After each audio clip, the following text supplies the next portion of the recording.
to the chorus. Come here, girl. Go ahead, be gone with it. Come to the back. Go ahead, be gone with it. VIP. Go ahead, be gone with it. Drinks on me. Teman-teman, apa kabar kalian semua? Semoga semuanya baik-baik saja ya. Nah, di video kali ini kita akan berbicara tentang bagaimana perubahan kata kerja ketika menggunakan kata bantu atau auxiliare essere atau auxiliare avere. Bakalan berbeda ya teman-teman. Jadi untuk membentuk kalimat composti tentunya dia harus membutuhkan verbo essere atau avere. Nah, kita langsung mulai saja teman-teman. Dalam bahasa Itali itu ada tempi semplici dan ada tempi composti. Kalau tempi semplici itu teman-teman, jadi kita akan dapat temukan di bentuk presente. Misalnya kita ambil contoh kata duduk, yaitu sedere dalam bahasa Italinya. Nah, itu termasuk kalimat semplici ya teman-teman. Jadi dia tidak dibantu oleh kata lain seperti essere atau avere. Sekarang kita masuk langsung ke bentuk kompostinya. Kenapa disebut dengan komposti ya teman-teman? Disebut komposti karena dibentuk oleh dua kata, yaitu auxiliare atau kata bantu essere dengan atau avere, dan juga ditambah dengan participio passato.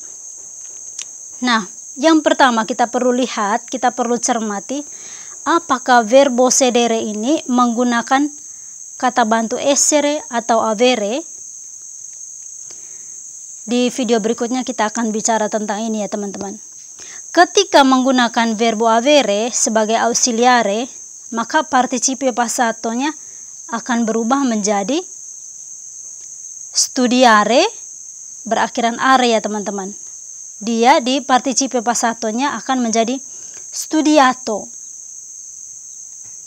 Credere, teman-teman lihat dia berakhiran ere, dia berubah menjadi creduto untuk bentuk participio passatonya. Capire, dia berakhiran ire ya teman-teman. Semua nama benda dalam bahasa Italia itu berakhiran are, ere, dan ire.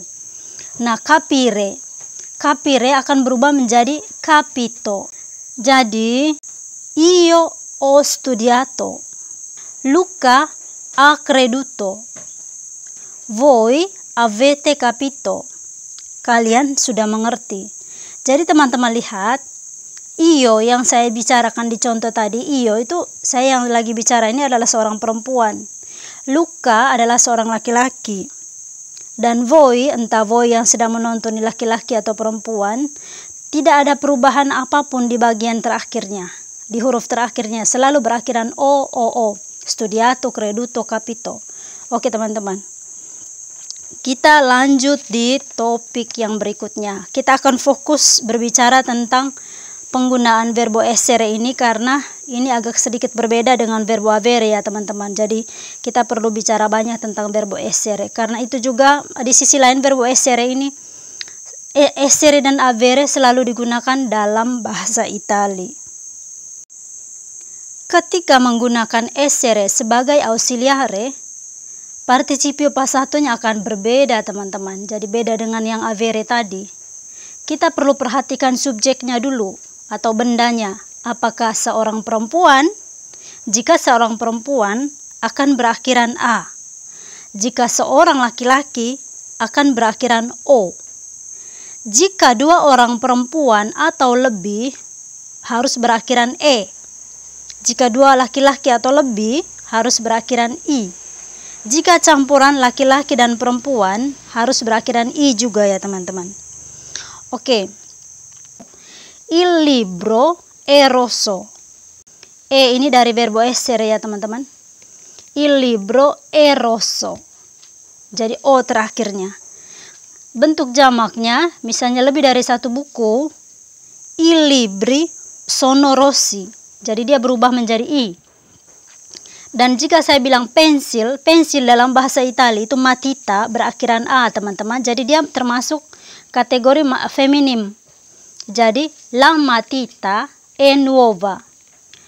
Le matite sono nuove. Jika banyak ya teman-teman, jika lebih dari satu pensil dia berubah menjadi le matite sono nuove. Teman-teman lihat, nuova berubah menjadi nuove. Rosso berubah menjadi rossi. Jadi sebagai contoh tambahan lagi kita gunakan verbo sedere ya teman-teman, atau duduk. Ini konjugasinya. Jadi kita langsung mulai dengan contohnya, dengan gambar-gambarnya di sini supaya lebih bisa dimengerti ya teman-teman. Sono seduta sulla sedia. Disebut seduta karena saya yang dimaksud adalah seorang perempuan. E seduta vicino al lago. Kenapa disebut seduta? Karena dia yang dimaksud adalah seorang perempuan. Siamo sedute vicino al mare. Kami duduk di dekat laut. Disebut sedute karena saya dengan dia adalah kedua-duanya adalah perempuan. Dia duduk di kursi. E seduto sulla sedia. Disebut seduto karena dia yang dimaksud adalah seorang laki-laki. Sono seduti sulla spiaggia. Disebut seduti karena keduanya adalah laki-laki dan perempuan. Jika keduanya laki-laki semua, tetap akan disebut seduti. Oke teman-teman, semoga bermanfaat. Dan di video berikutnya pengelompokan kata. Jadi kata-kata apa saja yang termasuk dalam kategori essere, maksudnya yang menggunakan verbo essere sebagai kata bantu, dan kata-kata apa saja yang menggunakan avere sebagai kata bantu. Jadi kita akan ambil kata-kata yang sering digunakan dalam bahasa Italia. Dan juga untuk teman-teman yang belum subscribe, jangan lupa subscribe ya teman-teman. Ciao.